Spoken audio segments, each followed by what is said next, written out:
Welcome to the Healthy Gut Podcast with Rebecca Coombs, the place where you can learn how to achieve a happy, healthy gut. Here's what's coming up on today's show. Welcome to episode 28 of the Healthy Gut Podcast. And today I'm joined by Dr. Adam Sandford, who is a naturopathic medical doctor in Los Angeles, America, and he focuses on blending the best of conventional and alternative medicines to create personalised health protocols that meet each patient's goals, ethics, and physiology. While a primary care provider covering the full gambit of concerns, he has a special focus on gut and hormone disorders. And I had the absolute pleasure of being face-to-face with Dr. Sandford when I was in the States recently. And today we cover a whole bunch of questions and topics that people have been asking me to cover regarding SIBO. So I hope you enjoy today's episode with Dr. Adam Sandford.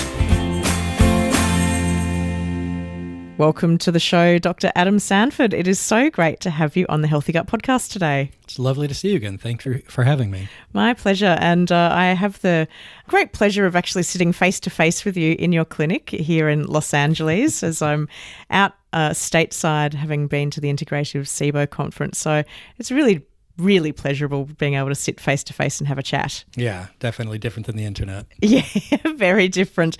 So we last saw each other about nearly a year ago, actually, yeah. when I came in and met you for the first time, and we did a fun video that I shared with my community. Yeah, people love it. Yeah, we've had a lot of views on that video, and so it was only natural that I'd want to come and sit down with you and actually record a podcast interview with you. Indeed. So let's start off with just talking a little bit about how you came to be a naturopathic doctor and also with an interest in SIBO. That's a good question. I came to be a naturopathic doctor after 10 years of working in high tech. Loved it, had a good time, but it wasn't really feeding me anymore. Looking for ways to use those same skills. Medicine called and naturopathic medicine screamed. And so I went from technology, took 7 years, went off into that land, and I've been running ever since. Naturopathic medicine is just a delight to do. You have all the same tools as a conventional doctor, plus oodles more, where we just really get to pick and choose and base it off of what's right for the patient and what the patient's philosophy is. As for how did I get interested in SIBO, I think that SIBO got interested in me. About 2 or 3 years ago, we really started seeing more and more of these chronic gut conditions coming in. That's also when the tools and the trainings really started kicking up in terms of diagnosing it. So it's picked up, and somehow I think I've picked up a reputation for being like one of the SIBO doctors for Southern LA. And so we just see a ton of it with Dr. Abercrombie and Lavoie and myself. You definitely have picked up that reputation as a SIBO doc, which is, in fact, how I came across you when I was searching for docs, and your name kept appearing. So, that reputation is there. Well, that's fun. Yeah. It's amazing what you can find out on the internet. So, someone said to me that you are only who you are based on what Google says you are. And so Google was telling me you were a SIBO doc. Oh, goodness. Well, that's great. Yeah.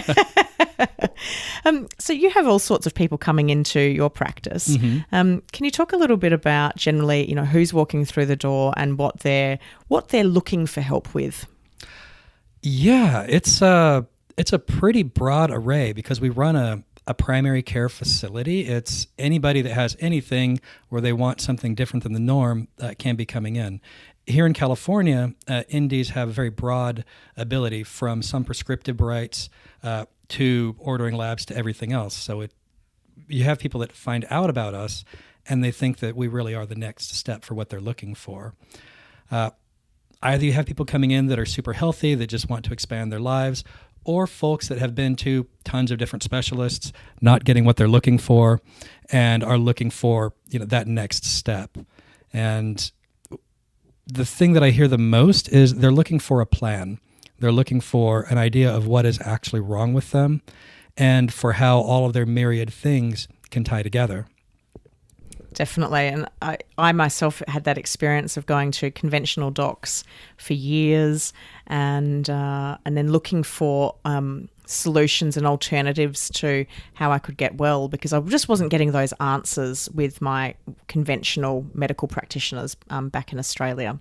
And I think naturopaths and naturopathic doctors can often be a first place that people go when they start looking outside of the norm.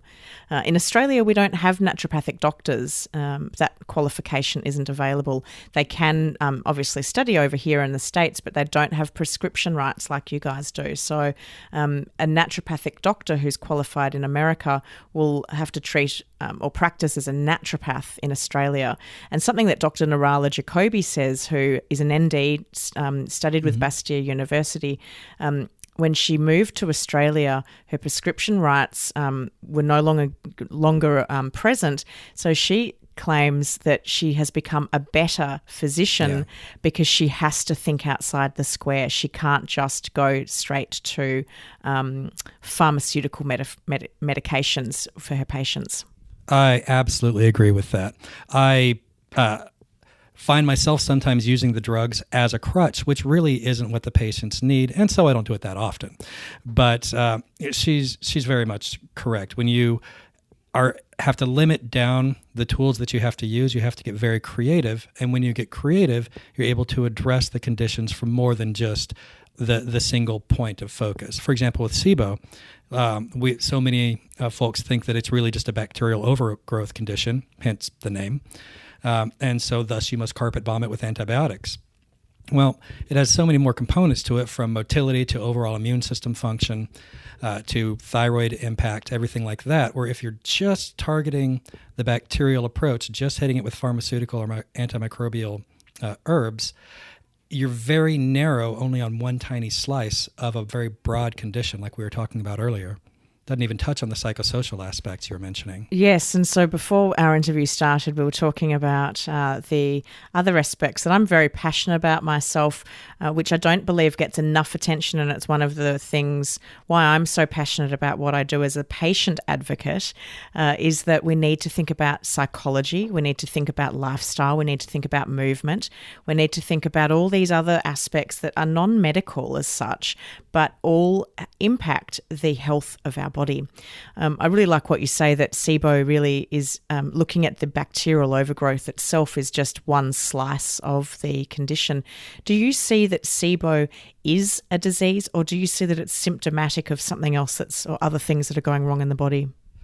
That's definitely something I've been putting a lot of thought into. When I started working with SIBO, it's very much just like how most of us are treating. It's go after the bacteria, go after the bacteria. But it's looking more and more like it's more of a motility issue, how quickly your body is clearing things out from your stomach to the large intestine and from the large intestine out.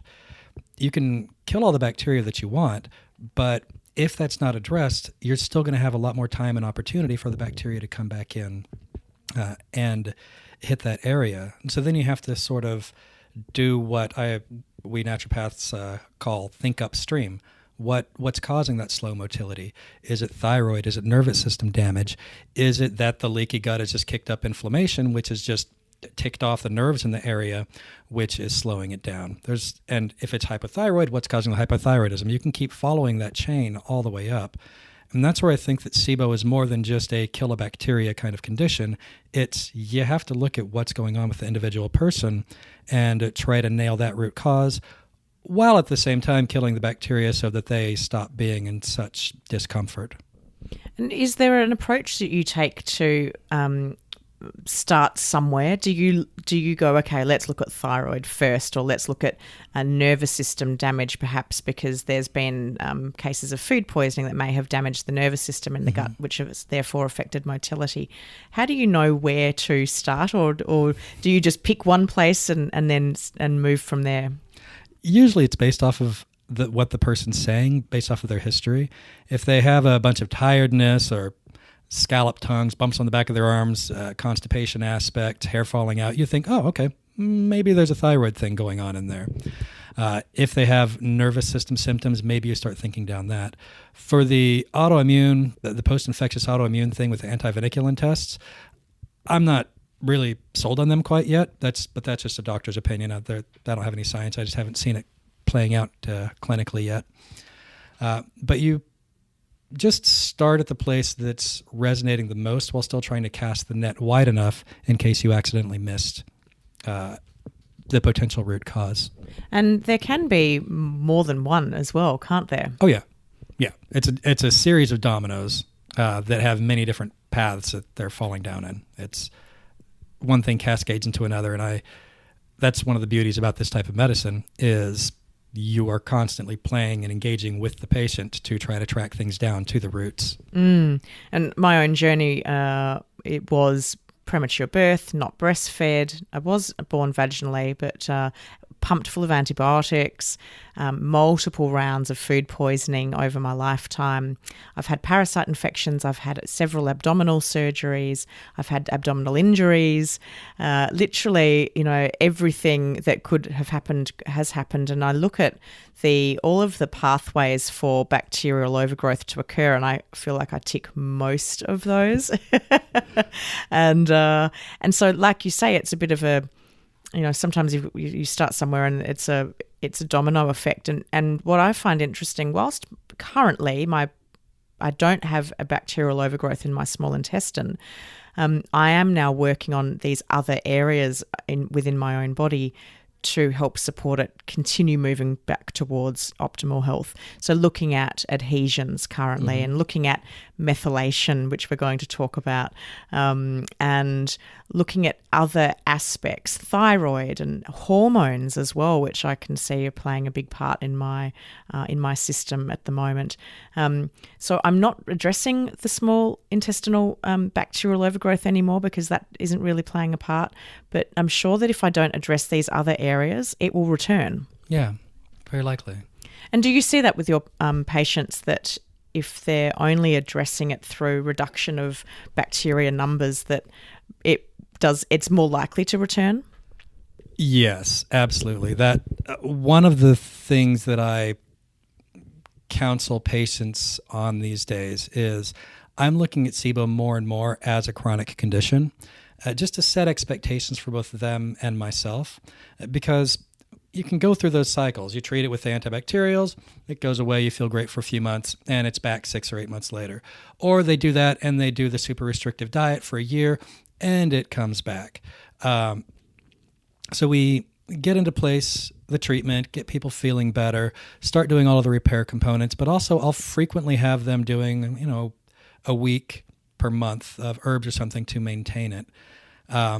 If a person's thinking of it as just something obnoxious that they occasionally have to swat down rather than deal with the huge amount of symptoms, it helps their long-term engagement, and they're focusing on the other health conditions that they might have going on. Yep. Let's talk about methylation, because before we started recording this podcast, you gave me such a great, very simplistic explanation of it. And it's something that I had never heard of until more recent times.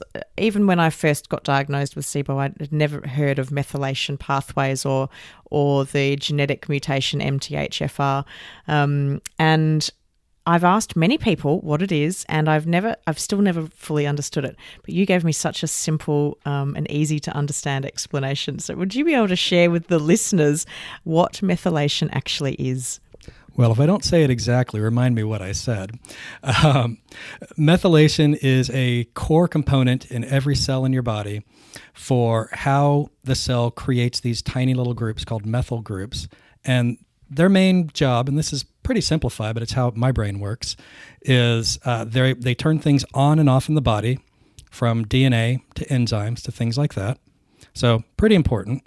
The little methyl groups in the methylation process is also involved in detoxification, so getting things out of your body, helping your liver, things like that. In another channel, it helps create a thing called glutathione, which is one of your body's main antioxidants. So without that, you have much more oxidative damage and things like that can happen. The whole cycle also helps with red blood cells and making and replication of cells and things like that. So if you have methylation, maybe you have dry skin or poor gut healing, things like that. And then there's a whole slew of things that happens with regards to the production of your neurotransmitters. But the long story short is it makes stuff that helps things turn on and off in the body. And you said something to me which was around turning lights on and off, and I quite liked that analogy, that I could almost visualize a house where lights in rooms were being switched on or off depending on the methylation. Is that fair to say? It's a way to help fit it into a matrix for how you're thinking about it. Yeah, absolutely. And if our methylation isn't working properly, what can happen? Given that it's in every cell in your body, it can manifest all over the place. Nervous system and mood conditions really are huge. So a lot of depression, ADHD, focus, irritability, huge things in there. Anxiety is dramatically impacted by that. Fatigue can impact, immune system can impact. And something you and I were just talking about, which absolutely no studies on this yet, but could be very interesting for the correlation that we see between methylation and SIBO, is if methylation is compromising glutathione production, and glutathione is protecting the thyroid, and if your thyroid slows down, you have slow motility, and with slow motility, you have SIBO. That's a very interesting domino cascade. I haven't seen any studies on this and haven't really talked to any other docs on it, but just as we were talking, that makes really perfect sense for why that correlation is there. And I see anecdotally in the SIBO forums on Facebook and the like, and also with my own clients, that there is a lot of correlation between people with SIBO and people with thyroid dysfunction as well. Yeah. How can you find out if there is an issue with thyroid, and why is the thyroid important? So the thyroid is the main driver of your metabolism in your body. If you feel cold all the time, if you have the scallop tongue I was talking about, bumps in the back of the urine, constipation, fatigue, hair falling out, all that stuff, but mostly energy, that's your thyroid that's helping to drive that. Your thyroid, as part of controlling your metabolism, also helps control the rate at which your guts are moving, so emptying things out, motility. And you're asking how you can look into it and see. So definitely go to Wikipedia or the Stop the Thyroid Madness website. They do a brilliant job of outlining how to do a lot of self-assessments and a lot of the labs that you want to get from your doctors. Usually, because of how the insurance system in America works, the doctors aren't running the full cohort of labs that maybe they might like to. The things that you definitely want to get would be TSH, total T3, free T3, total T4, free T4, reverse T3, which is missed a lot of the time, anti-TPO, which is related to Hashimoto's, antithyroglobulin, and sex hormone binding globulin, and ferritin, and there's a bunch of others. But in order to really get a picture of how well your body cells are doing with regards to the thyroid, those are the ones you really want to hit, rather than just the T4 and TSH that you might have only had done previously. And I know when I've had my thyroid checked many times in the past, I've just had that very, basic introductory test to it. And I'm on a bit of a testing hiatus at the moment. I've got to be really honest. I've got testing fatigue. Oh, yeah. Where I just did so many tests and spent so much money on it that I'm just having a break from it all. But I feel that there are issues with my thyroid based on symptoms, based on being cold. Particularly in winter, I am frozen to the core all the time, cold hands, cold feet, scalloped tongue. I, in the past, used to suffer quite badly from chronic constipation. I don't so much anymore, but I think it's definitely worthwhile checking out thyroid for me. And my naturopath based back in Australia also thinks that there may be some methylation issues with me based on some of my symptoms.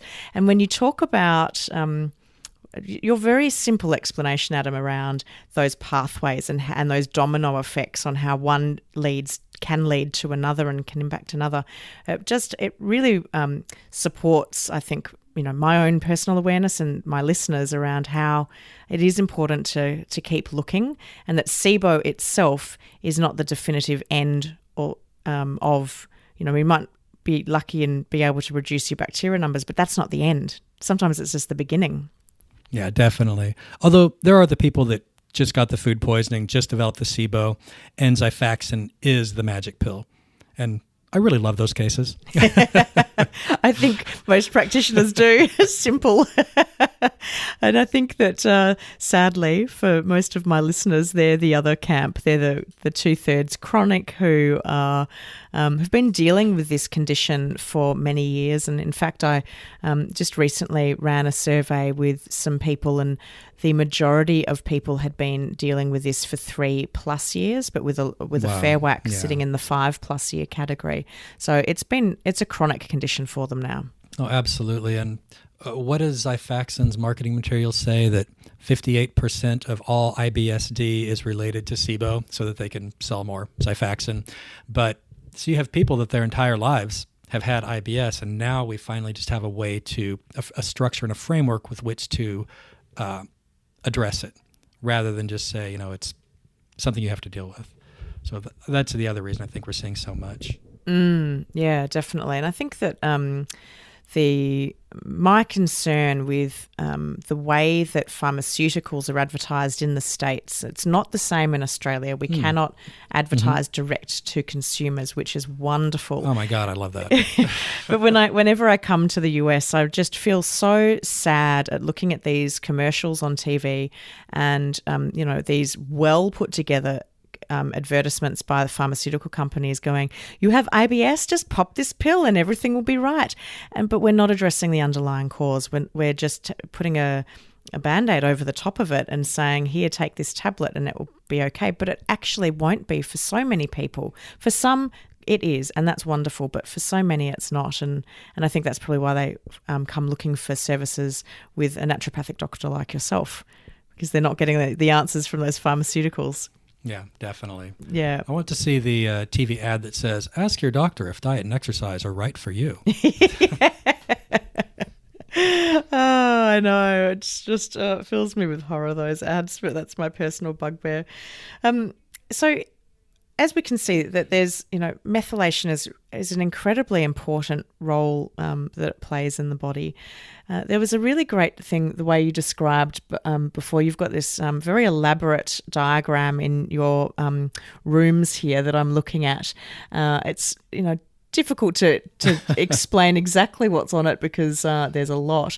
But you did describe just that pathway of, this is this one category and this is basically this other category and these are the wheels and the cogs turning. Can you hopefully to talk about that again with me so for the listeners so that we can kind of, again, describe that process and what it's doing? It might be hard to do without being able to point and dance around the picture.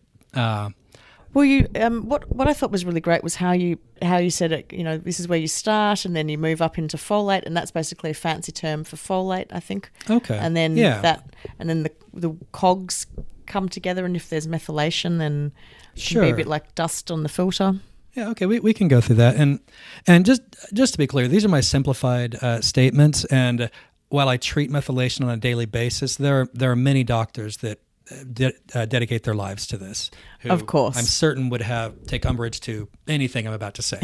But let's go ahead and go with it anyway. What I think is really important is sometimes we've got to simplify right down so that we can start to understand before we can go deep. If we go deep straight away, then it's really difficult and you're just lost and it doesn't make any sense, as it has been the case for me. And I've been trying to learn and understand methylation now for the last probably 12 months.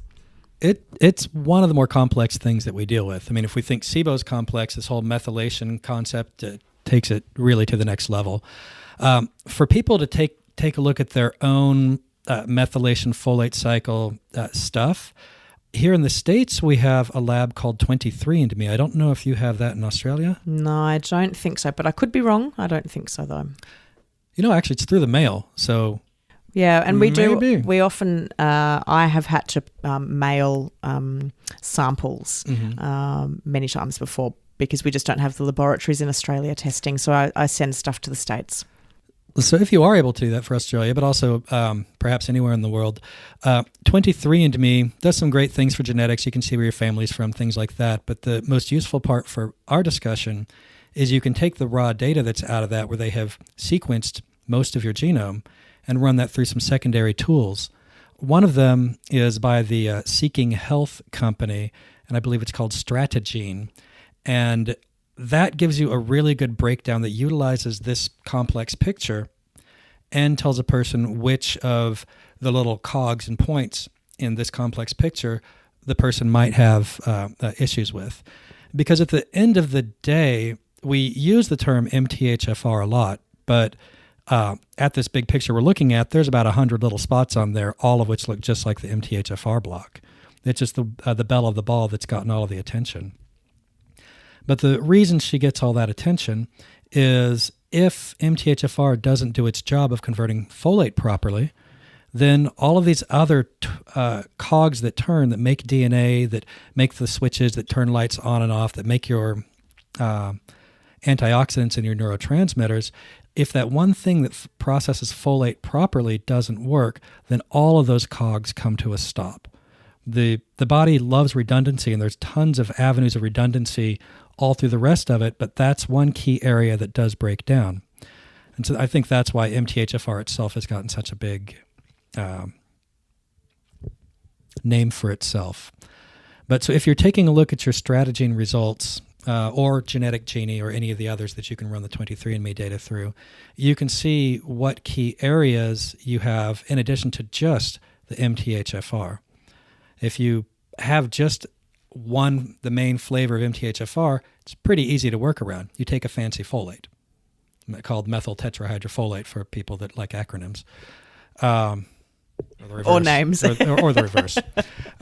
If they have the thing that's right downstream from it, they can take fancy B12, methylcobalamin. Okay, great. But then you have all of the supporting players, all of the minerals, the zinc, the molybdenum, things like that. So it gets pretty complicated at that point.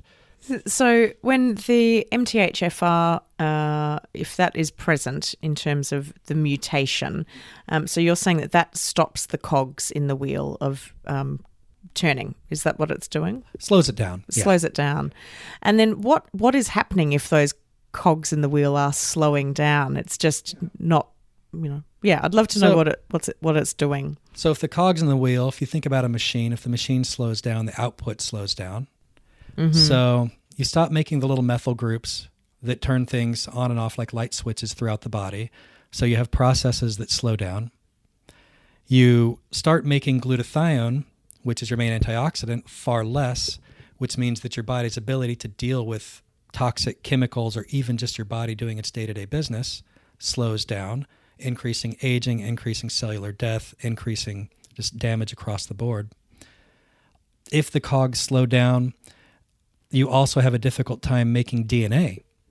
So all of your fastly recreating cells, like red blood cells, they can't mature as quickly. One good sign if you're looking at a blood lab for maybe you have a methylation thing is if the size of your red blood cells is above, I'm going to make up a number. Let's call it 95. And if you have a homocysteine that's high too, you probably do have a methylation defect. But frequently you'll have people with the methylation defects where their blood looks fine. Just because you have a genetic thing doesn't necessarily mean that it's showing up in your body. What's that phrase? I think maybe Paul Anderson said it. Genetics loads the gun, but your environment pulls the trigger.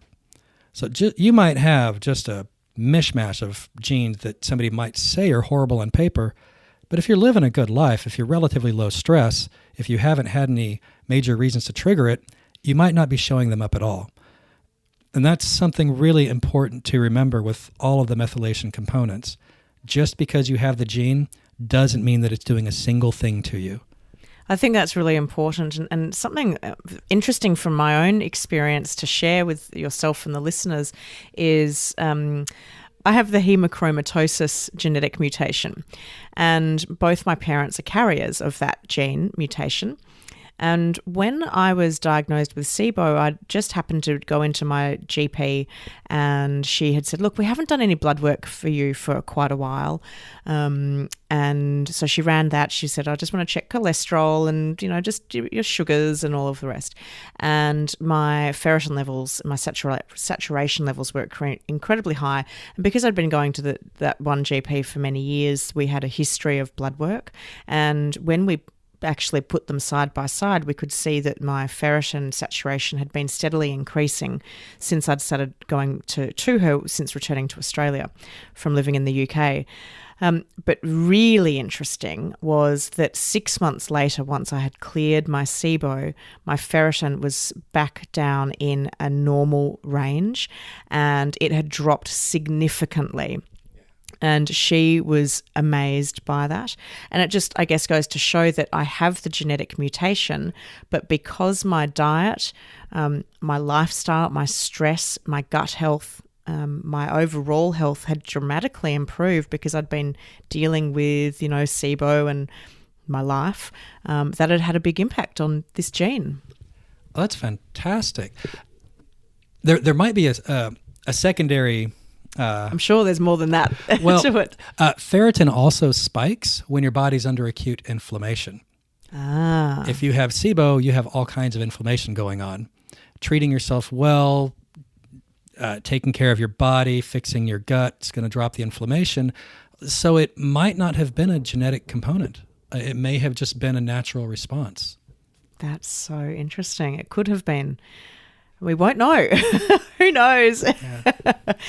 The good thing is that at last count, the ferritin in my body has returned to normal, and I'm just going to watch it with interest to see what happens. Awesome. I love it. I love being a science experiment of one. It's so much fun. And this is why one of the reasons why I do the podcast is because I get to talk to people like you and learn so much every single day. Oh, it's from podcasts like yours where you're talking to so many doctors and especially patients who have done more research probably than any other doctor out there. It's from engaging with folks like you that we actually learn more. Doctors hanging out in an ivory tower don't grow. Yeah. Yeah. And I think that and we were talking about this before. It's really important. It's important for me to be sharing information and knowledge out there so that the SIBOers can feel empowered and educated on their own condition, but also so that we are sharing knowledge and information amongst our medical community so that people learn. We can only learn by further research and talking to others and hearing what other practitioners are doing in their practice and what works for them and what doesn't work for them. So, yeah, I love it.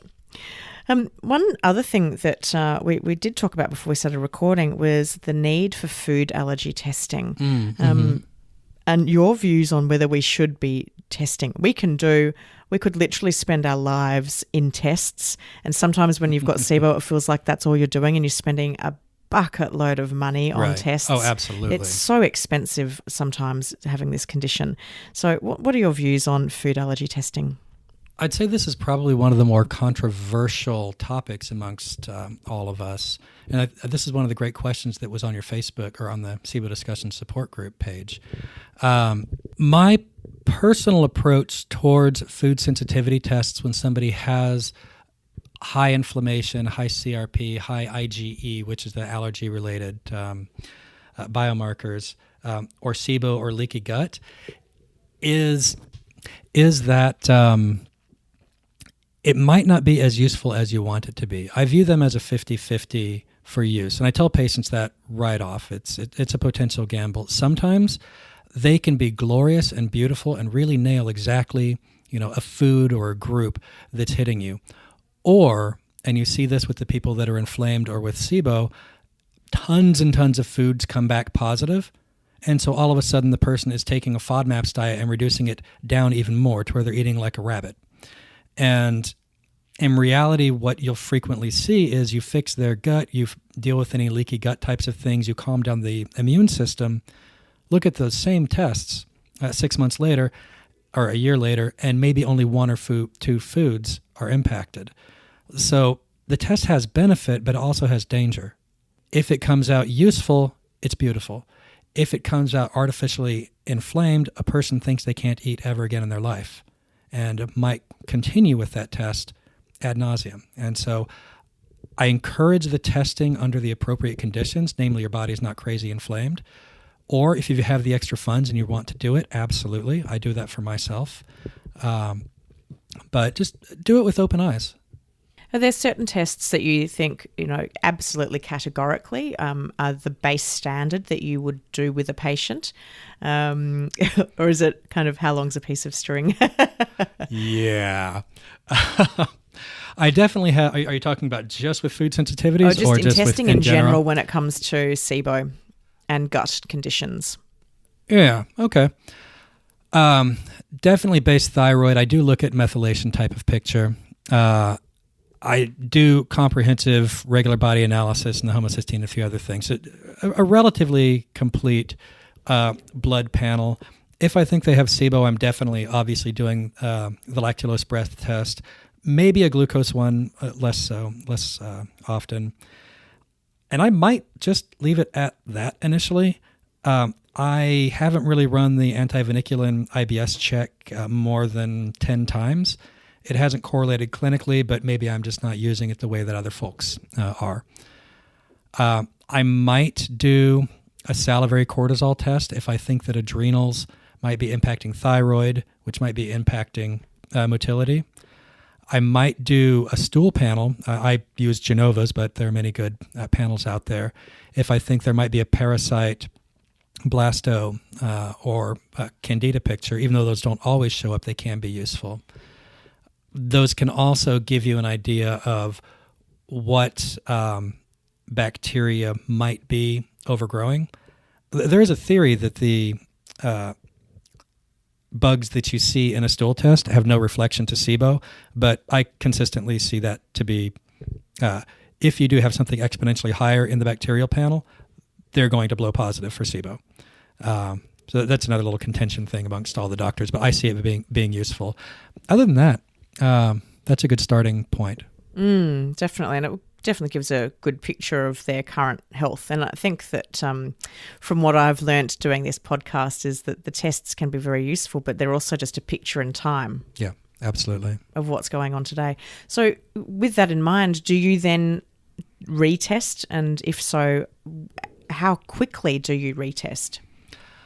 Well, I'll do the initial test, and then we'll get together and initiate some treatment. And the way I usually work, but this all depends on the philosophy and means of the patient, do a round of whatever pharmaceuticals seem appropriate, a round of herbals, and then retest.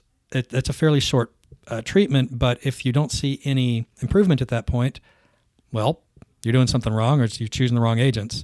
Now, if you are seeing improvement, do that same loop, maybe mixing and matching with both the pharmaceuticals and the herbs to prevent resistance, as we were talking about earlier, and just to more to ensure broad spectrum coverage.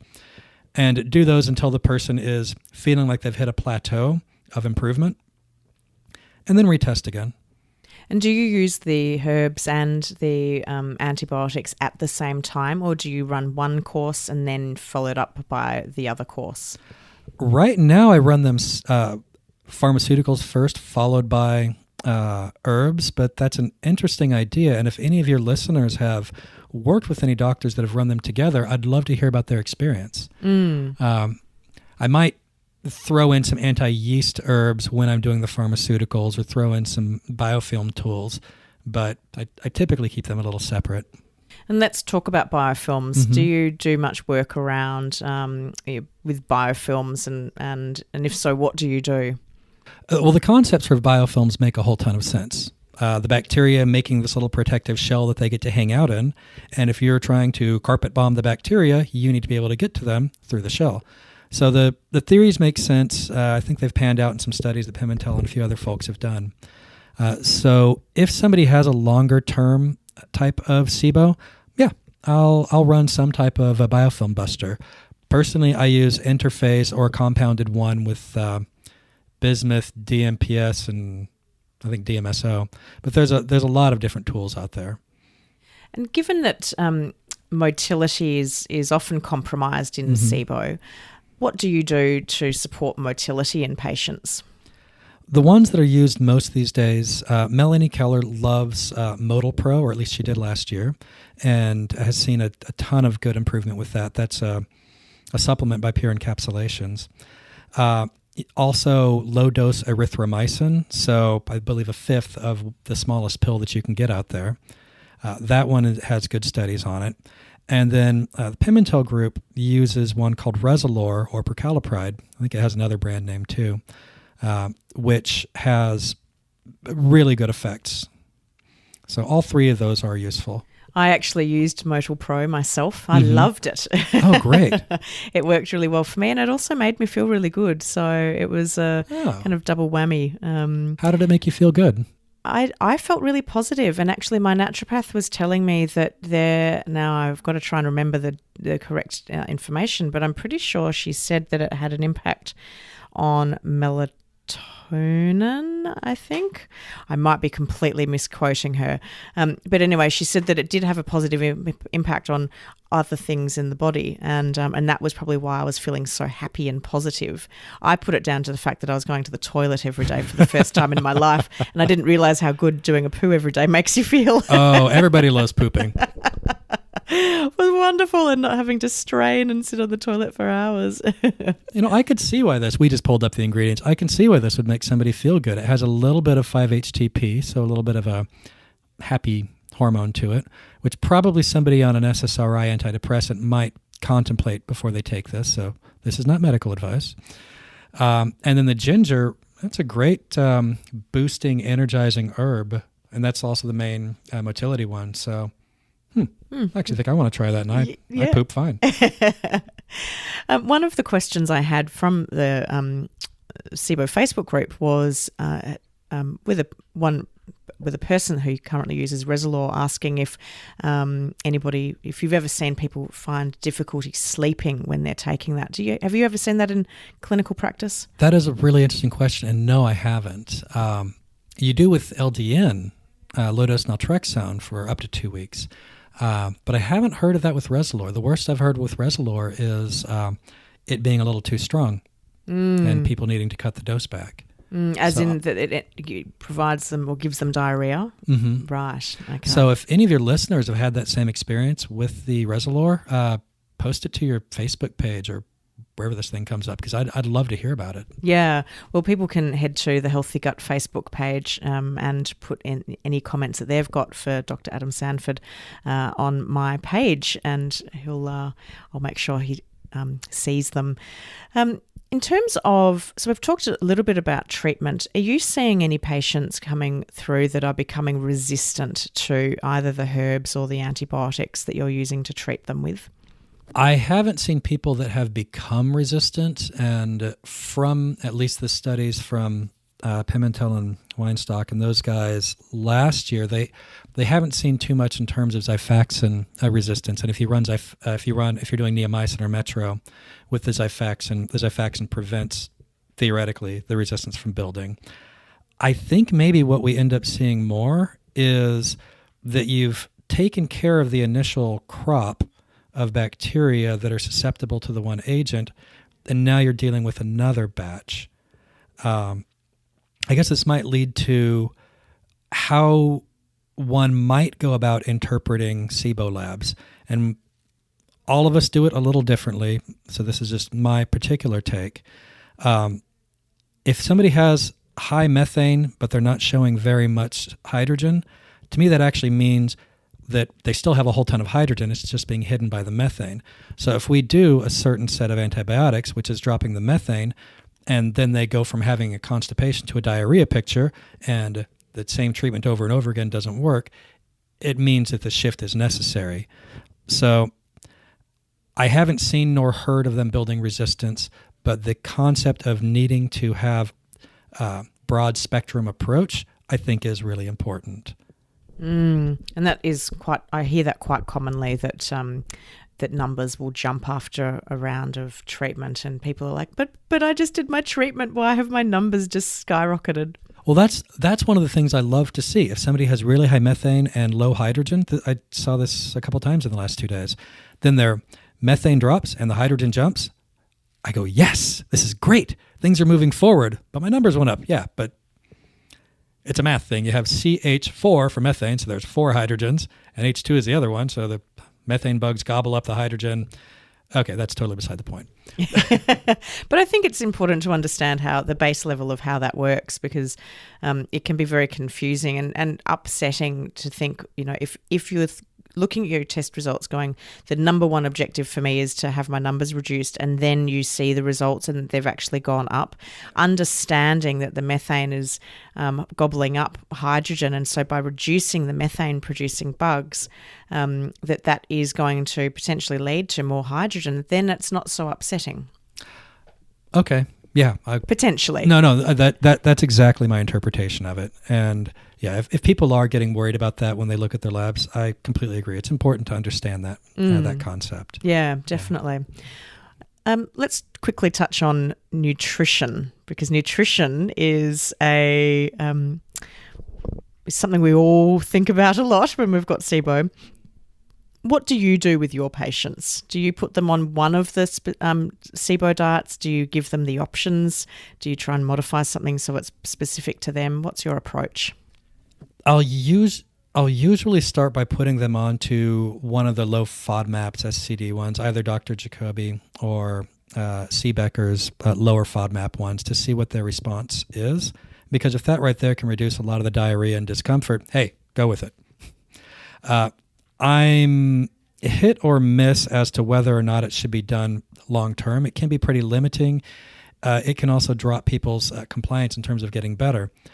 But then again, if you're not doing the proper work to limit your diet, to prevent the bacterial growth, then you may be that one of the many, many people that see it come back in 6 to 9 months. Or is that due to motility? But the diets that I use, they're typically one of those two. There is one of the food delivery services, and I'm totally going to plug them. Free advertising for them. This is in the States, and the group is Caveman Chefs. I originally looked at them for paleo stuff, but they'll actually customize. And so I've gotten them making low FODMAPs food delivery. So you can take it, pop it in the microwave. So if you're getting super tired of eating in a certain, cooking in the restaurant and having to do that crazy selection, you can buy all their stuff and just have something in the freezer as easy, quick food. Oh, that's so wonderful. And when I was going through treatment, I used to think, I would just wish there was somebody that could just deliver food. I love to cook and I'm such a foodie, but there are times when you just don't want to cook. You're tired, you're exhausted, fatigued, and over it. You know what I would love to see? What's that? I would love to see you collaborate with them because they're just taking the food list that I gave them. You know how to execute on this. Yeah. If you could help them execute on this and help all the people here, and then maybe help somebody replicate the same model in Australia, you could do a ton of good. Well, definitely. With a new endeavor. Yeah, let's see what we can do. Let's see what magic we can do. There was a food system. There's a cafe in Melbourne who reached out to me, and they were doing home delivery in Melbourne. So obviously not even national, only in the city of Melbourne in Australia. And they had taken Dr. Jacoby's biphasic diet sheet, and then they were creating SIBO meals based on what phase you were in. Being perfect. There's 3 phases, if you like. And I road tested it for them because I said to them, look, let me see what it's like, because I know the world of SIBO so intimately, and I was still relatively recently out of my SIBO treatment. I tell you what, just having someone create your own food, create food for you that was compliant. They modified it to any additional requirements that you had. So you could say, look, here's the food guide, but I can't tolerate pumpkin. I personally can't have any quinoa, and Narala Jacoby had recently introduced quinoa as an additional kind of carbohydrate-y, it's not a grain, but it's a seed that acts like a grain. And I have violent reactions to it. My system hates it. I'm violently ill with crippling stomach cramps from it. Anyway, I said to them, look, I haven't eaten it in some time. Why don't we include it? I ate it. It wasn't a great outcome. But what was really lovely was that they were able to modify, and but it was just knowing that I could go home after a busy day and there was a dinner prepared for me and I could just heat it up, and it was really beautiful food, all from local providers, local producers, all mostly organic and just gorgeous. And that if I'd had that when I was going through treatment, and if I'd been that person struggling with compliance, that would have made all the difference, because my food was there, it was prepared for me, it would have been absolutely worth the investment, and I would have stuck to it. And I think having more services like that, both here in the States and across the world, will just help people to support getting well again. I completely agree. And I came across them because in January I was doing the Whole30. So I came across every food delivery service that I thought I wanted to approach. And I don't know, I spent a ridiculous amount of money testing all 5 companies over January. And yeah, having the food when you're doing a restrictive diet, just being able to be magically dropped onto you like the stork and a baby, is delightful. It is. And it's one of the reasons why I developed the cookbooks. And whilst my cookbooks aren't actually putting food in your fridge ready to go, it's a next step forward, at least, so that you can have delicious recipes that are easy to make, that you don't have to think. You can just open a book and go, tonight I'm having the beef rendang, and being able to take dishes that would normally be completely off limits and making them SIBO friendly. And I know that it's helped a huge number of people just who are still happy to cook, to take away some of the stress and anxiety. And one of my absolute passions in life is that there are enough support services out there for us SIBOers so that we can return to living a great life. Not an average life, not a mediocre life, but a really happy and fulfilling and wonderful life for our entire life, and that we're not focusing so much on how sick we feel, but we're focusing on other things, because some of the stresses in life are taken away from us, like, what the hell do I eat? Yep. Some other aspects that I developed, Adam, as I went through my journey are what I call the 5 key pillars to health. And they are awareness, nutrition, movement, mindset, and lifestyle. We've talked a little bit about nutrition, and we've also talked a little bit about awareness. But I realized that in order to truly regain my health, and I'm still on that path, I wouldn't say that I have regained optimal health, but I'm definitely a hell of a lot better than I've ever been in my life, was that I needed to start being aware of my surroundings, my body, my education, everything, which is why I've ended up doing this. My nutrition is fundamentally important, because what I eat is what I become, both today and in the future. My movement is important, I believe, because without moving my body, I'm a sedentary slug, and we were designed to move. My mindset is equally as important, because what I think is what I am. And if I think in a very negative way, then my body, I believe, will sit in a very negative state. And then the final piece being lifestyle was how I supported this body of mine through sleep, through stress, through relationships, all of that.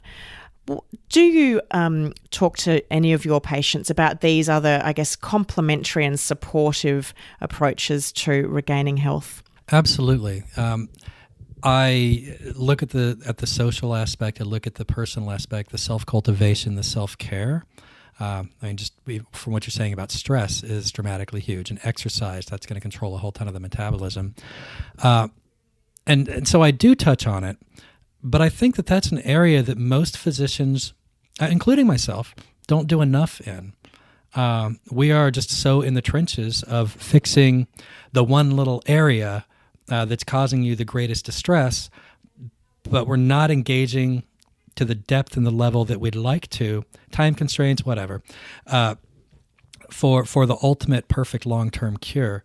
There needs to be a collaboration between the doctors that are doing the direct day-to-day training or treatment, and the professionals like you that are engaged in all of those other aspects.